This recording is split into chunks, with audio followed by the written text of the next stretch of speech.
సకాలంలో ఎన్నికలు పెట్టకపోవడం వల్ల ఒక 3,500 కోట్ల దాకా పైసలు రావాలి. ఆ 3,500 కోట్లల్లో డైరెక్ట్గా 70% సర్పంచ్ గారికే రావాలి, గ్రామ పంచాయతీకే రావాలి. ఒక 20% మండల పరిషత్ ఉంటే మండల పరిషత్కి వస్తాయి. ఒక 10% జిల్లా పరిషత్ ఉంటే జిల్లా పరిషత్కి వస్తాయి. అంటే రూపాయి స్థానిక సంస్థలకు ఢిల్లీ నుంచి విడుదలైతే 70 పైసలు సర్పంచులకు గ్రామాలకు, 20 పైసలు మండల పరిషత్కు, ఒక 10 పైసలు జిల్లా పరిషత్కు ఇవ్వాల్సి ఉంటుంది. ఇది వాళ్ళ మీ హక్కు.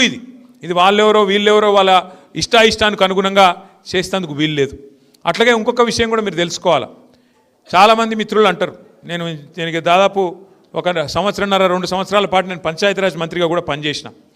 ఎట్లుంటుందంటే ఊళ్ళలో కొట్లాటలు, అన్న నేను సర్పంచ్ గెలిచిన, మరి సర్పంచ్ ఏమో ఒకటే ఊళ్ళో గెలిచిండు, మరి నేను ఎంపీటీసీ గెలిచిన, ఎంపీటీసీ ఏమో 3 ఊళ్ళ మధ్యలో గెలిచిన, నేను 3 ఊళ్ళు ఓట్లు వేస్తే గెలిచిన నేను, మరి నాకు పెద్ద కుర్చీ ఉండాలి, నాకు పెద్ద పదవి ఉండాలి, నాకు సర్పంచ్కి ఏం పోటీ అని చెప్పి ఎంపీటీసీలు అడుగుతూ ఉంటారు. మీరు ఎంపీటీసీ పాత్ర జెడ్పీటీసీ పాత్ర కూడా మనం అర్థం చేసుకుంటే పంచాయతీ ఉండదు సర్పంచ్ గారితో ఉప సర్పంచ్ గారితో. ఇప్పుడు మీరు అదే ఇన్ని ఉంటారు, అది మన అడ్వర్టైజ్మెంట్ చూసే ఉంటారు మీరు. భగవంతునికి భక్తునికి అనుసంధానం ఏమిటిది? అంబికా దర్బార్ బత్తా. అగో ఎంపీటీసీ పాత్ర కూడా గదే. ఎంపీటీసీ అంటే ఆయన ఏం చేయాలంటే, ఇప్పుడు నేను చెప్పినట్టు 70 పైసలు గ్రామానికి వస్తాయి ఫైనాన్స్ కమిషన్ పైసలు, 20 పైసలు మండలానికి వస్తాయి, 10 పైసలు మరి రూపాయల జిల్లా పరిషత్కి వస్తాయి 10%. మరి ఎవరు ఎక్కడ ఏం ఖర్చు పెట్టాలి? ఇప్పుడు జిల్లా పరిషత్ ఖర్చు పెట్టాలన్నా ఊళ్ళనే ఖర్చు పెట్టాలి, మండల పరిషత్ ఖర్చు పెట్టాలన్నా ఊళ్ళనే ఖర్చు పెట్టాలి, గ్రామ పంచాయతీ ఖర్చు పెట్టాలన్నా ఊళ్ళనే ఖర్చు పెట్టాలి. కాకపోతే మరి పైసలు ఒకరితోనొకరు సమన్వయం చేసుకొని ఎట్లా పెట్టాలి, ప్రజలకు అవసరమయ్యే పనులు ఏమిటి, వాటిని ఎట్లా చేసుకోవాలి, రోడే అన్నా, మోరే అన్నా, సీసీ ప్లాట్ఫామ్ పోయి అన్నా, ఇంకోటి చేయన్నా, ఇది నిర్ణయించుకునేందుకు గ్రామ పంచాయతీకి మండలానికి మధ్యన అనుసంధానకర్త, భగవంతునికి భక్తునికి అనుసంధానం లెక్క గ్రామ పంచాయతీకి సర్పంచ్కు మండలానికి అనుసంధానకర్త ఎవరు? ఎంపీటీసీ గారు. అట్లాగే మండల పరిషత్కు జిల్లా పరిషత్కు అనుసంధానం ఎవరు? జెడ్పీటీసీ గారు. అందుకే పంచాయతీ వద్దు, ఎంపీటీసీ పని ఏంది, మండలికోవాలి, ఆడికెళ్ళి ఏమైనా పైసలు పట్టుకొచ్చి గ్రామ పంచాయతీలో సర్పంచ్ గారికి సన్నీళ్ళకు వేడి నీళ్ళు అన్నట్టు కలుపుకొని వాళ్ళు 70 పైసలు వీళ్ళు 10 పైసలు మొత్తం కలుపుకొని ఊరికి పనికొచ్చే పనులు చేయాలి. అంతేగాని కుర్చీల కొట్లాటలు, నువ్వు కుర్చీ చేసుకుంటావు నేను పక్కకు కూర్చుంటా, ఆ కొట్లాట పెట్టుకుంటే ఇక అది ఒడవది తెగది, మొత్తానికి ఊరాగమవుతుంది. కాబట్టి మనం హక్కులు తెలుసుకోవాలి. ముందు గ్రామ పంచాయతీలో సర్పంచ్ పాత్ర అయింది, వార్డు సభ్యుల పాత్ర అయింది, ఉప సర్పంచ్ గారి పాత్ర అయింది, ఇవన్నీ కూడా తెలుసుకోవాలి. అందుకే ఏం చేద్దాం అనుకుంటున్నామంటే, ఇప్పుడు 17 తారీఖు రోజు ఎలక్షన్లు రేపే అయిపోతాయి, 3 విడతల్లో ఎలక్షన్లు ఉన్నాయి, రేపు అయిపోతాయి. దీని తర్వాత తొందరలోనే మరి జిల్లా పరిషత్ ఎలక్షన్లు కూడా పెడతారని చెప్పి వార్తలు వస్తున్నాయి. జనవరిలో పెడతారు లేదా ఫిబ్రవరిలో పెడతారు అని వార్తలు వస్తున్నాయి. అవి కూడా పూర్తయితే మనం ఏం చేద్దామంటే, పార్టీ పరంగానే అన్ని జిల్లాలలో మనకు పార్టీ కార్యాలయాలు ఉన్నాయి. మీకు నిర్మల్లో పార్టీ ఆఫీస్ ఉన్నది, ఆసిఫాబాద్లో ఉన్నది, ఆదిలాబాద్లో ఉన్నది, మంచిర్యాలలో కూడా ఉన్నది. అట్లా ప్రతి జిల్లా కేంద్రంలో మనకు పార్టీ ఆఫీస్ ఉన్నది. ఆలోచన ఏంటి అంటే, కొత్తగా గెలిచిన స్థానిక సంస్థల ప్రజాప్రతినిధులకు అవగాహన సదస్సులు, అంటే మీ నిధులేంది, మీ విధులేంది, మీ హక్కులేంది, మీరు గ్రామానికి చేయాల్సిన పనులేంది, ఇవి కొంత మనం అవగాహన చేసుకుంటే దాని ప్రకారం పనిచేసుకోవచ్చు. పెద్దలు కేసీఆర్ గారు 10 ఏళ్ళు ఈ రాష్ట్రానికి ముఖ్యమంత్రిగా పనిచేసినప్పుడు, ఎందుకంటే తాను స్వయంగా గ్రామీణ ప్రాంతం నుంచి వచ్చిన ఒక రైతు బిడ్డ కేసీఆర్ గారు, అందుకే ఆయన బలంగా నమ్మిండు.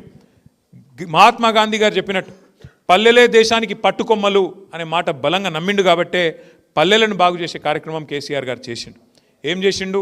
మొదలు గ్రామ జ్యోతి అనే కార్యక్రమం పెట్టిండు, ఆ తర్వాత పల్లె ప్రగతి అనే కార్యక్రమం తీసుకొచ్చి నెల ప్రతి పల్లెకు మీకు ఫైనాన్స్ కమిషన్ ద్వారా వచ్చే డబ్బులు కేంద్ర ప్రభుత్వం నుంచి రూపాయి వస్తే రాష్ట్ర ప్రభుత్వం కూడా దానికి ఒక రూపాయి తోడు చేసి ప్రతి నెల జీతం ఇచ్చినట్టే 1వ తారీఖు కానీ 2వ తారీఖు కానీ మీకు గ్రామ పంచాయతీకి ఇవ్వాల్సిన నిధులను టంచనుగా మీ ఖాతాలో వేసి, ఎందుకంటే విధులు చెప్పడమే కాదు కదా, ఏం చేయాలనో పని చెప్పుడే కాదు, నిధులు కూడా ఇవ్వాలి. నిధులు ఇవ్వకపోతే, పైసలు ఇవ్వకపోతే పని ఎడికెళ్ళవుతుంది. అందుకే విధులు చెప్పిండు, నిధులు కూడా చెప్పిండు. విధులు అంటే బాధ్యత, మీరేం పని చేయాలి. సో ఆ రకంగా ప్లాన్ చేసిండు. ఏం జరిగింది కేసీఆర్ గారి ప్రభుత్వంలో? ఏం జరిగింది అంటే అద్భుతాలు జరిగినాయి గ్రామ పంచాయతీలలో. గుర్తు తెచ్చుకోండి ఒకసారి. 2014 ముందు రాష్ట్రంలో పల్లెలు ఎట్లుంటుండే, తర్వాత ఎట్లయినాయి. ఇవాళ మీరు ఖానాపూర్ నియోజకవర్గంలోని ఏ పల్లెకు పోయినా ఆ పల్లెలో ఒక నర్సరీ ఉంటుంది, ఏ పల్లెకు పోయినా అక్కడ ఒక పల్లె ప్రకృతి వనం ఉంటుంది, ఏ పల్లెకు పోయినా అక్కడ బ్రహ్మాండంగా ఇవాళ ఒక ట్రాక్టర్ ఉంటుంది, ఒక ట్యాంకర్ ఉంటుంది, ఒక డంపింగ్ యార్డ్ ఉంటుంది. ఒక వైకుంఠ ధామం ఉంటుంది, ఒక వాటర్ ట్యాంక్ ఉంటుంది, ఇంటింటి ముంగట నల్లా ఉంటుంది. ఇది దేశంలో ఒక్క తెలంగాణలో తప్ప ఈ పరిస్థితి ఎక్కడా లేదు. చేసింది మన నాయకుడు కేసీఆర్, చేసింది మన నాయకుడు కేసీఆర్ అని మనకి మనం కితాబిచ్చుకుంటలేం. మన తెలంగాణ జనాభా భారతదేశంలో చూసుకుంటే 3% కంటే తక్కువ. ఎందుకంటే దేశం జనాభా 150 కోట్లు, దగ్గర దగ్గర 147 కోట్లు, మన జనాభా 4 కోట్లు. మరి 4 కోట్లు అంటే ఎంత? 3% కంటే తక్కువ. కానీ కేసీఆర్ గారి ప్రభుత్వంలో మనం చేసిన పని ఎంత గొప్ప పని అంటే, ఎంత అద్భుతంగా పని జరిగిందంటే గ్రామాలలో నాకు గర్వంగా అనిపిస్తున్నది ఈ మాట చెప్పడానికి.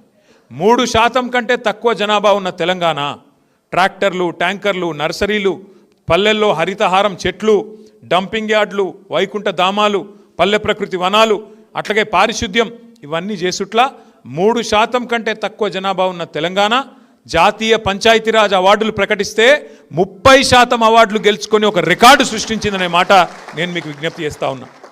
కేంద్ర ప్రభుత్వం ఒక పథకం తీసుకొచ్చింది, సంసద్ ఆదర్శ గ్రామీణ యోజన అని. అంటే సాగి అంటారు దాన్ని, సంసద్ ఆదర్శ గ్రామీణ యోజన. ప్రతి పార్లమెంటులో, దేశంలో 543 పార్లమెంట్ స్థానాలుంటే ప్రతి పార్లమెంటులో ఒక ఆదర్శ గ్రామం చేయాలి అని చెప్పి వాళ్ళు ప్రయత్నం చేశారు. మనమేమో ఇక్కడ అద్భుతంగా పల్లె ప్రగతిని ముందుకు దూసుకొని పోతున్నాం. వాళ్ళు మొత్తం దేశంలో బెస్ట్ గ్రామ పంచాయతీలు 20 ఎక్కడున్నాయని లిస్టు పెట్టిండ్రు.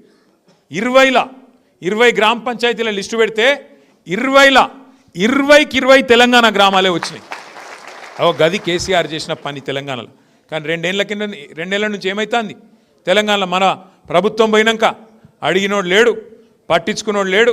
గ్రామాలు మళ్ళీ ఇవాళ అనాథలైనవి, పల్లెలు ఇవాళ దిక్కులేని పరిస్థితి వచ్చింది. ట్రాక్టర్ల కనీసం డీజిల్ పోయించేటోడు లేడు. కనీసం ఆ ట్రాక్టర్ ఏడ తిరగాలి, ఎటు పోవాలి, పారిశుద్ధ్యం ఏంది, ఏం వ్యవహారం చేయాలి, పట్టించుకున్నవాడు లేడు. ఎందుకంటే ఆ పరిస్థితి కాంగ్రెస్ ప్రభుత్వం మళ్ళీ తీసుకొచ్చింది. 2014 ముందు మార్పు ఆనాటి రోజులు తెస్తామన్నారు, నిజంగానే తెచ్చిర్రు ఆనాటి రోజులు. ఇదివరకు ఎట్లా దరిద్రంగా ఉండేనో పల్లెలు, మళ్ళీ ఆ దరిద్రం అంతా ఇవాళ పల్లెల్లో తాండవించేటట్టు కాంగ్రెస్ వచ్చిందంటే మళ్ళీ దరిద్రం వచ్చింది ఊళ్ళకి అన్నట్టు మొత్తం ఎక్కడికక్కడ లొల్లి బొబ్బ. అందుకే నేను అంటున్నా, విధులు తెలుసుకోవాలి, నిధులు కూడా తెలుసుకోవాలి. ఇవాళ ఒక ఎమ్మెల్యే మాట్లాడుతున్నాడు, నేను ఇందిరమ్మ ఇల్లు ఇయ్యాను. నీ అయ్యే జాగిరా, నీ అత్త సొమ్మ? ఎవడి సొమ్ము, ఎవడి పైసలతో గడుపుతున్నావు నువ్వు? ఇందిరమ్మ ఇండ్లు అంటే అవి ప్రజల పైసలతోనే కడుతున్న ఇండ్లు తప్ప మీ ఇంటెనక పొలం అమ్మి కట్టేది కాదు. కాబట్టి బరాబర్ ఊళ్ళో పేదోళ్ళు ఎవరు, ఊళ్ళో తీర్మానం చేయాల్సింది మీరు సర్పంచులు. పేదవాళ్ళు ఎవరు, ఇల్లు లేని వాళ్ళు ఎవరు లిస్టు తయారు చేయాల్సింది మీరు. ఇందిరమ్మ కమిటీ మీద కూడా అవసరమైతే ఆజమాయిషీ చేసేది మీరు. కాబట్టి సర్పంచులు మీ హక్కులు తెలుసుకుంటే ఎవడన్నా ఎగురితే ఎమ్మెల్యేనో ఎంపీయో వాళ్ళ తాట తీసి లైన్లో పెట్టి నిజంగా న్యాయంగా పేదవాళ్ళు ఎవరైతే ఉన్నారో వాళ్ళకి ఇప్పించాల్సిన బాధ్యత మీరు తీసుకోవాలని చెప్పి నేను కోరుతా ఉన్నాను. అట్లాగే ఇంకొక 2 ఏళ్ళే కాంగ్రెస్ ప్రభుత్వం ఉండేది, ఇంకో 2.5 ఏళ్ళు అటెనక మళ్ళీ వచ్చేది మన ప్రభుత్వమే. మీకు తెలుసు, నాకు తెలుసు, రేవంత్ రెడ్డికి కూడా తెలుసు. ఎందుకంటే ప్రజలు ఎదురు చూస్తూ ఉన్నారు. ఇది ఎందుకు చెప్తున్నా మీకు ముఖ్యంగా అంటే, మీరు ఇప్పుడు గెలిచింది 5 ఏళ్ళ కోసం గెలిచినారు. ఇప్పుడు ఈ కాంగ్రెస్లో ఉండేది 2.5 ఏళ్ళే. అటెనక లాస్ట్ 2.5 ఏళ్ళు మళ్ళీ కేసీఆర్ గారి ప్రభుత్వంలో మీరు ఉంటారు. కాబట్టి నేను ఏం చెప్తున్నా అంటే, మీరు అందరూ ఊళ్ళలో మాట ఇచ్చి ఉంటారు, నేను ఇది చేస్తా అది చేస్తా అని. ఇప్పుడు కాంగ్రెస్ వాడు ఏమంటాడు, మరి ఇది చేయాలి అది చేయాలంటే నువ్వు నాతో రావాలి అంటాడు. నేనేమంటున్నా, ఇవాళ కాంగ్రెస్ ఎమ్మెల్యేలే దిక్కులేక వాళ్ళే ఉత్తరాలు రాసుకుంటున్నారు, మాకు పైసలు ఇస్తలేడు ముఖ్యమంత్రి అని చెప్పి. ఒక ఆయన వరల్డ్ బ్యాంకు దరఖాస్తు పెట్టుకున్నాడు, ఇంకొక ఆయనేమో నాకు పైసలు ఇవ్వయా మహానుభావ అని చెప్పి బహిరంగ వేదికల మీద దండం పెడుతున్నాడు. కాబట్టి ఎమ్మెల్యేలకే దిక్కు లేదు, వాళ్ళు ఊర్లకేం పైసలు ఇస్తారు, వాళ్ళతో కలిసిపోతే ఏమొస్తుంది? వీళ్ళ వల్ల ఏమి కాదు. కాంగ్రెస్ ప్రభుత్వం వల్ల ఊదుగాలది పీరిలేవది. ఎందుకంటే వాళ్ళు 6 గ్యారంటీలు అన్నారు, 420 హామీలు ఇచ్చిండ్రు, ఒకటన్నా చక్కగా చేసిండ్రా? రుణమాఫీ అన్నారు, అది చారానగాలే. ఈ రుణమాఫీ సంగతి దేవుడెరుగు. యూరియాకే ఇచ్చినందుకు ముఖం లేదు వీళ్ళకు. యూరియా బస్తాల కోసము లైన్లు కట్టి ఆఖరి యుద్ధాలు చేసే పరిస్థితి వచ్చింది తెలంగాణలో. కేసీఆర్ ఉన్నప్పుడు కడుపుల సల్ల గదరకుండా ఆటోనికి పైసలు ఇస్తే వాడు ఇంటి ముంగట వచ్చి పారేసిపోతుండే యూరియా బస్తా. నేను చెప్పేది కరెక్టేనా? ఇవాళ ఏంది పరిస్థితి? ఆఖరికి యూరియా కోసం కూడా రైతులు మరి లైన్లలో నిలబడి ముష్టి యుద్ధాలు చేయాల్సిన పరిస్థితి వచ్చింది. మొన్న పోయినసారి తన్నుకున్నారు, ఈసారి కూడా అదే పరిస్థితి ఉన్నది. అందుకే ఇప్పుడు ప్రభుత్వం తెలివిగా కొత్త కథ వేసింది. ఇప్పుడు ఏంటంటే తెలుసా మీకు కొత్త స్కీము? షాపులో అమ్మాల్సిన యూరియా యాప్లో అమ్ముతారట. షాపులో అమ్మాల్సిన యూరియా యాప్లో అమ్ముతారట. అంటే ఏంది వాని బాధ?